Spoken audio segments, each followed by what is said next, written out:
భువనగిరి కోట కాంగ్రెస్ కంచుకోట నిరూపించినందుకు మీకందరికీ మనస్ఫూర్తిగా అభినందనలు మిత్రులారా. మిత్రులారా, ఇవాళ మీరు ఆలోచన చేయండి. పోటీలో నిలబడ్డ అభ్యర్థులు ఎవరు, వాళ్ళ గుణగణాలు ఏంది, వాళ్ళు గతంలో ఎక్కడుండిరి, ఎట్లుండిరి, ఎన్నికల్లో గెలిస్తే వాళ్ళు చేసింది ఏంది ఒక్కసారి ఆలోచన చేయండి. 2009లో ఎట్లయితే ఆనాడు యువకుడుగా మీ అభిమాన నాయకుడిగా ఎదిగి 2009లో భువనగిరి పార్లమెంటు నుంచి మిత్రుడు రాజగోపాల్ రెడ్డి గారిని మీరు గెలిపిస్తే మీ ఆశీర్వాదం తీసుకొని మీరు అండగా నిలబడితే ఢిల్లీ దద్దరిల్లేలా తెలంగాణ నినాదాన్ని వినిపించి పార్లమెంటును స్తంభింపజేసి సహచర పార్లమెంటు సభ్యులందరినీ కూడా తీసుకొని 2014లో తెలంగాణ రాష్ట్రాన్ని సాధించుకొని మీ గడ్డ మీద కాలు పెట్టిండు మీ బిడ్డ కోమటిరెడ్డి రాజగోపాల్ రెడ్డి. ఏ రోజు కూడా ఏ కష్టాలలో వచ్చినా నష్టాలలో వచ్చినా ఎవరు కన్నీళ్లతో వచ్చినా ఉన్నదంతా తీసిపెట్టి పంచిపెట్టి పేదవాళ్లకు సేవలు అందించి ఈ ప్రాంతంలో మీకు అండగా నిలబడి సొంతంగా ప్రాజెక్టుల కోసం కోట్ల రూపాయలు ఖర్చు పెట్టి ప్రభుత్వం ఇవ్వకపోయినా ఆస్తులు కరగబెట్టి ఈ ప్రాంతంలో మీ ప్రాజెక్టుల కోసం పనిచేసిన మీ బిడ్డ మీ అభిమాన నాయకుడు కోమటిరెడ్డి రాజగోపాల్ రెడ్డి. అదేవిధంగా తెలంగాణ రాష్ట్ర సాధనలో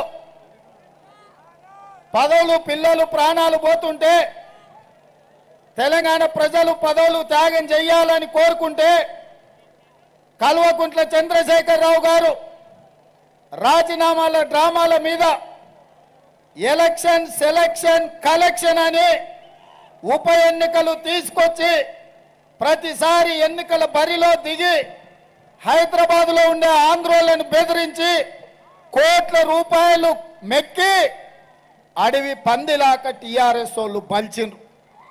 కానీ ఆనాడు ఉస్మానియా యూనివర్సిటీకి పోయి విద్యార్థులను కలిస్తే విద్యార్థులందరూ కలిసి ఎంకన్నతోటి ఎంకన్నా నువ్వు తెలంగాణ కోసం మంత్రి పదవి రాజీనామా చేయి, తెలంగాణ ఎట్లా రాదో చూద్దామంటే మీ అభిమాన నాయకుడు కోమటిరెడ్డి వెంకటరెడ్డి గారు ఆనాడు మంత్రి పదవిని త్యాగం చేసి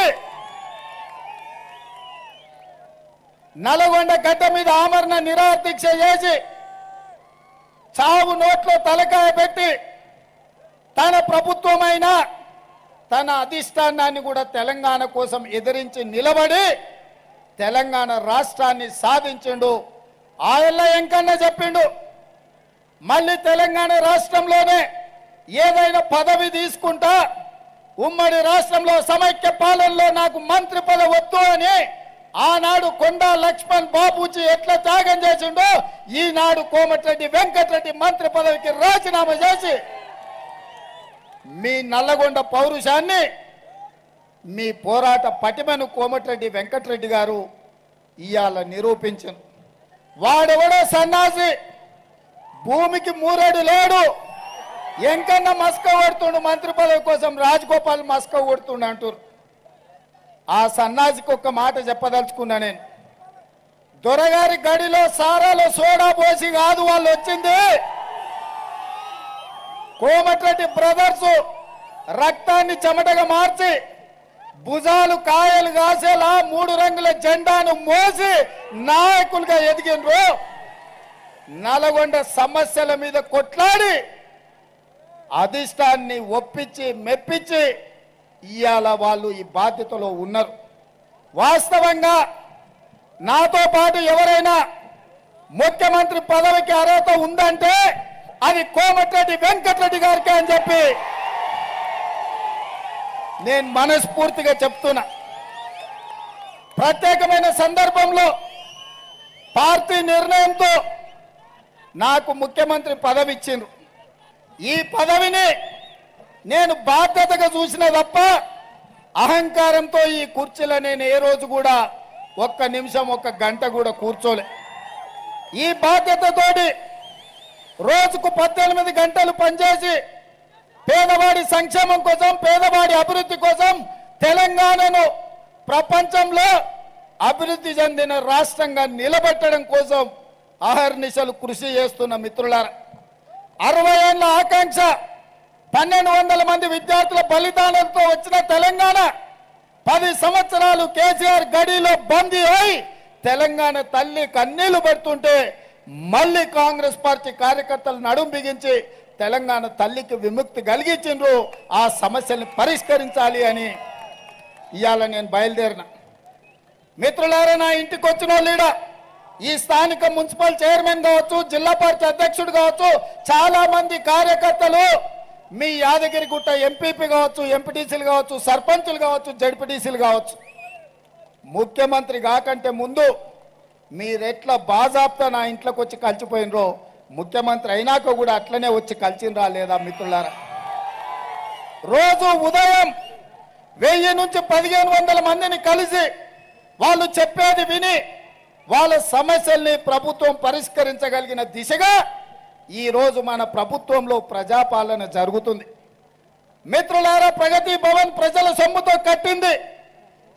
ఒక గడిగా చుట్టుముట్టు ముళ్ళ కంచెలేసి తెలంగాణ ప్రజల్ని నిషేధిస్తే ఏ సమయానికి ఎల్పీ స్టేడియంలో ప్రమాణ స్వీకారం ప్రజాప్రభుత్వం చేస్తుందో అదే సమయంలో గడీల గోడలు బద్దలు కొట్టి ప్రజలకు బాజాప్తా బార్ల గేట్లు తెరిచిపెట్టి బలైన వర్గాల ఆదర్శ దైవం జ్యోతిరావు పూలే పేరు అక్కడ పెట్టిన మాట వాస్తవం కాదా కాంగ్రెస్ ప్రభుత్వం అని నేను అడుగుతున్నా.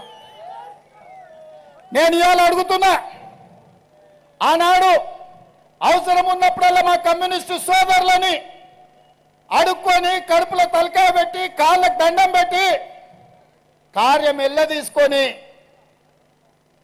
కరివేపాకులాగా కమ్యూనిస్టు సోదరుల్ని పక్కన పెట్టిన మాట వాస్తవం కాదా? ఏ రోజైనా కమ్యూనిస్టు సోదరులకు కనీసం మర్యాద ఇచ్చే ఆలోచన ఎప్పుడైనా చంద్రశేఖరరావు చేసిందా?